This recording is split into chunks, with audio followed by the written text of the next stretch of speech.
Welcome back to Bookkast. We give you bestsellers in minutes, you know that. Yeah.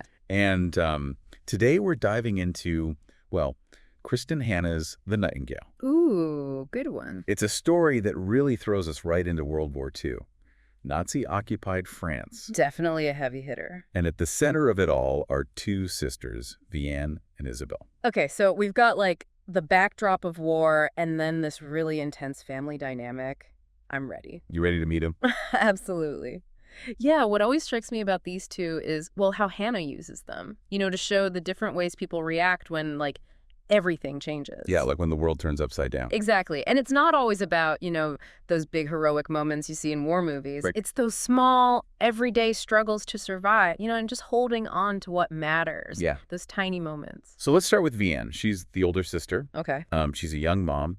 And her whole world really revolves around keeping her daughter, Sophie, safe. Makes sense. But that becomes, well, nearly impossible. Yeah. As the occupation, tightens its grip. Right. So, like, the walls are closing in. Yeah. Literally. Exactly. Her home, Le Jardin, it was once peaceful. Peaceful country home.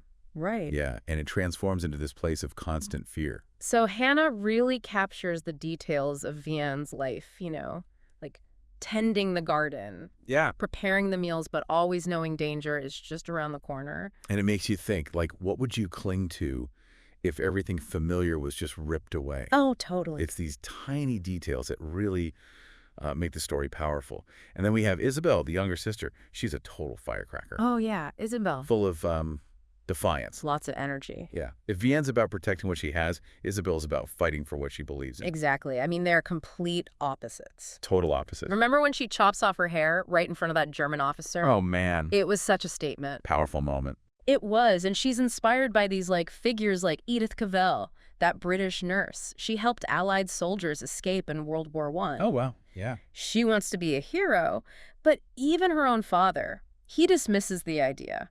He tells her women are, useless in war. Oh, wow. Harsh. Like it's slap in the face. Yeah. But Isabelle, well, she doesn't back down. She does not. She finds her own ways to resist, even if it means putting herself in danger. Danger is her middle name. Right. I mean, she starts small, distributing those anti-Nazi leaflets, but it escalates so quickly. Soon she's helping refugees escape, working with the resistance. Wow. Yeah, and this is where the sisters clash, right? Exactly. Vianne, she thinks Isabelle's reckless, that she's putting them all at risk. Right. And Isabelle, well, she thinks Vianne is too passive. Yeah. Almost cowardly. It really makes you think, For sure. Is there a right way to resist during wartime? Yeah. Do you, put your safety first, or do you actively fight injustice? Even if it means putting yourself and your loved ones in danger? Yeah, it's tough. It is. And that's what makes The Nightingale so gripping. Hannah, she doesn't give you easy answers. Right. Instead, she forces you to face, the complexities. Yeah, the complexities of war. Exactly. It's not just the sisters. It's like the whole country is grappling with this. Totally. Some people collaborate, others resist, and then many are just trying to survive. Just trying to make it through. Yeah. And that creates this atmosphere of, constant tension. Not knowing who to trust. Right. You don't know who's who. Neighbors turning on neighbors, friends betraying friends, even families are torn apart. It's a recipe for disaster. It is. It really is. And those consequences, well, they don't just disappear when the war ends. Hannah shows how that trauma, it lingers. It leaves scars. Yeah, scars that may never fully heal. And we see this most clearly with Vianne. Right. She struggles to, come to terms with her actions, especially her relationship with Beck. Captain Beck. Right. The German officer who's living in her home. It's a complicated relationship. It is. It is. It starts as this forced cohabitation. Which she obviously resents. Oh, for sure. Especially after what Isabelle did. With the hair. Yeah. But over time, it becomes more nuanced. Vianne finds herself relying on Beck for protection. They even develop, a kind of friendship. It's easy to judge her for that. Right, because he's the enemy. He's in her home. He represents that occupying force. The Nazi regime, even if he seems, quote-unquote, nice. He's part of a system that's committing horrific acts. Exactly. Exactly. And Vianne is constantly, battling this, her feelings for Beck versus the reality of the situation. It's a constant tug of war. It is. And this isn't just some fictional dilemma. This is something so many people under occupation had to deal with. Yeah. It makes you think about your own moral compass. Like, how would you navigate that? Yeah. Could you, hold on to your values, or would you make compromises you never thought possible? And then on top of all of that, her husband, Antoine, he's captured Captured! and sent to a POW camp. She's completely alone. Oh, wow. Alone to care for Sophie, to face this increasingly hostile world. Yeah. This is where Vianne's inner strength shines through. She has to make, unthinkable choices to protect her daughter. To survive. Even if it means, going against everything she believes in. Yeah. Stealing food. She knows the risks. Right. Even the most ordinary things become acts of rebellion. And it just gets bolder from there. She starts hiding refugees in her home, forging papers, even working with the resistance. It's a total transformation from the Vianne we met at the beginning. Right. A complete 180. And while all this is happening, Isabelle, the rebel, she finds herself drawn back to their family home. Hervaux. Yeah, she's seeking a sense of stability. In the middle of all this chaos. Exactly. But their reunion, it's not all sunshine and roses. Of course not. There's still that tension All that baggage. from their choices during the war. Years of it. And just to add fuel to the fire, this new threat arrives at Le Jardin, Sturmbannführer von Richter. Ugh, he is such a chilling character. Just the embodiment of Nazi ideology. Mm, So different from Captain Beck. yeah. He really ramps up the danger for Vianne and her family, especially as she gets more involved with the resistance. Right. So Vianne is walking a tightrope, basically, trying to keep up this appearance of, normalcy. While secretly working against the Nazis. Exactly. Yeah. And one wrong step could be devastating. Yeah. And it's not just that external threat. She's also fighting her own demons. Yeah. Her secrets, the moral compromises. It's a lot. It's heavy stuff. Hannah really portrays the psychological toll of war, the fear, the uncertainty. It really eats away at you. Yeah. The true cost of war isn't just the casualties, but the, invisible wounds. Ones that linger. Exactly. And it's not just the individual, it's the generations that follow. Which brings us to that twist towards the end of the book. Oh, yeah, what happens? We jump forward several decades. Wow. Okay. And Vianne, well, she's older now, obviously. Mm. She's preparing for a mysterious trip to Paris. Ooh, Paris. Mysterious. I like it. Right. It's not just a trip across France. It's like a journey into her past. Confronting all those buried memories. Exactly. Welcome back to our deep dive into the Nightingale. And, we left off with Vianne heading to Paris, decades after the war. Yeah. It's not just a trip across France. It's like she's going back into her past. A confrontation with memories she's probably tried to forget, Totally. And this part of the book really highlights how war changes you, forever. It's not just the physical scars, it's the emotional ones. Yeah. The ones you can't see, forgiveness, family relationships, it's all messed up. And, that mystery surrounding Vianne's trip. Oh, yeah, that was a cliffhanger. Turns out she wasn't just visiting Paris for the sights. She got invited to this event, honoring people who helped Allied airmen escape during the war. So, war heroes. Right. And guess who's at the center of it all? I don't know who. Juliette Gervais. Juliette Gervais. Wait a minute. That's the name Isabelle used for the resistance. Oh, wow. Okay. The world sees Juliette as this hero, but nobody actually knows it was Isabelle. Wow. So Vianne's been keeping this secret all these years. Exactly. Protecting her sister, Yeah. honoring her wishes. But it makes you think, about all the secrets people keep after a war. Oh, yeah, like the burden of silence? It's like living with a double identity, who you are to the world and then who you really are. How do you even process that? It's a lot to carry. And Vianne, she's dealing with all of that. She's facing this internal struggle. Right. And it connects to the themes of the book. Like, the Nightingale isn't just about war. It's about resilience, forgiveness, the power of love to get you through anything. Yeah. Love as this force, even in the darkest times. Exactly. So Vianne's in Paris, surrounded by these people who think they know Juliette.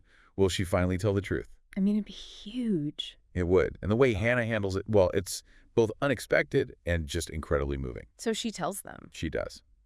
But not in some big dramatic way. She talks about Isabelle's bravery, her compassion, as she risked everything to save lives. Yeah. She paints this picture of a woman who was flawed, obviously, but also extraordinary, someone who fought for what she believed in her own way. Wow. And by doing this, Vianne, she achieves two things. She honors her sister's memory, Yeah.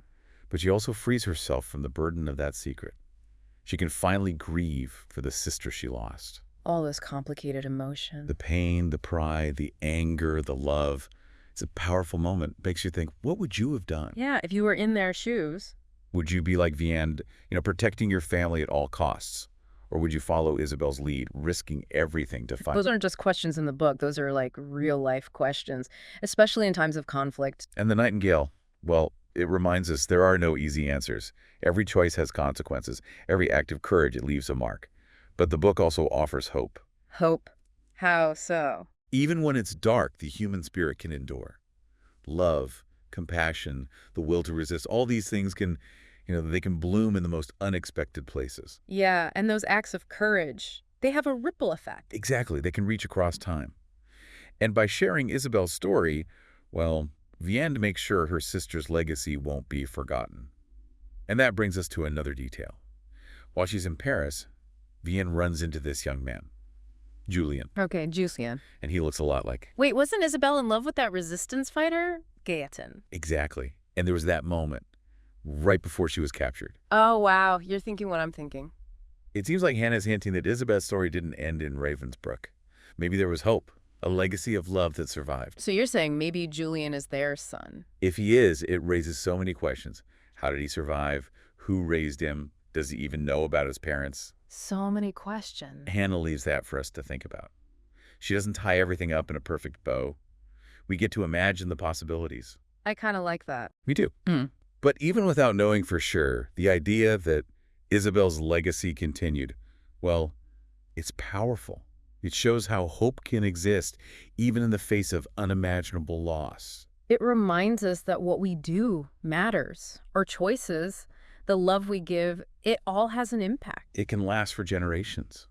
And in a way, that's the heart of the Nightingale. It's about the legacy of courage, compassion, the fight for freedom. It's a reminder that history isn't just dates and battles. It's about people. Real people who faced incredible challenges. And found the strength to resist. To survive. And to love. Welcome back to Bookkast. Yeah. As we're wrapping up our deep dive into the Nightingale, Yeah. I keep thinking about how Hannah, she weaves together the personal stories with like the historical stuff. Yeah. It's not just about Vianne and Isabelle. It's about understanding France during the war and what came after. Yeah, like what happens when the fighting stops. Exactly. And that final twist, man, it really brings it all together. The one with Julien. Yeah, the suggestion that Isabelle, she might have had Gaëtan's child. It was definitely a surprise. Decades later, Vianne meets Julien, and he looks so much like Gaëtan.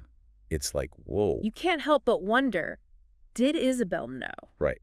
Like even in Ravensbrück, did she know a part of her and Gaëtan, lived on? Did that give her strength? That's a powerful thought. It is. And if Julien really is their son, Then what? it opens up a whole new chapter. Like, how did he survive? What was his life like? Does he even know about his parents? So many questions. Right. And Hannah, she leaves those unanswered. She wants us to imagine the possibilities. I like that. It lets you keep thinking about the story. Me too. It doesn't just end. But even without knowing for sure, the idea that Isabelle's legacy, it continued. Well, it's moving. It shows that hope can exist, even in the darkest times. Exactly. And it reminds us that our choices, the sacrifices, the love we give, it all has this ripple effect. Yeah, it goes beyond our own lives. It touches future generations. And in a way, that's the heart of the Nightingale, right? Right. It's about courage, compassion, and the fight for freedom. It reminds us that history is not just about dates and battles. It's about people. Real people. Who faced incredible challenges. And they found the strength to resist, to survive. And to love. And that's why it resonates with readers today. It's a story about overcoming adversity. It speaks to our deepest fears and our highest aspirations. It challenges us, to think about what we would do if we faced injustice. What would we sacrifice? For the people we love. Yeah. For what we believe in. And it reminds us that even in the darkest times, hope can flicker. Love can endure. And the Nightingale can sing. And that's what makes The Nightingale by Kristin Hannah such a powerful story. You just got the best of it in minutes. Thanks to Bookkast. Until next time, keep those pages turning.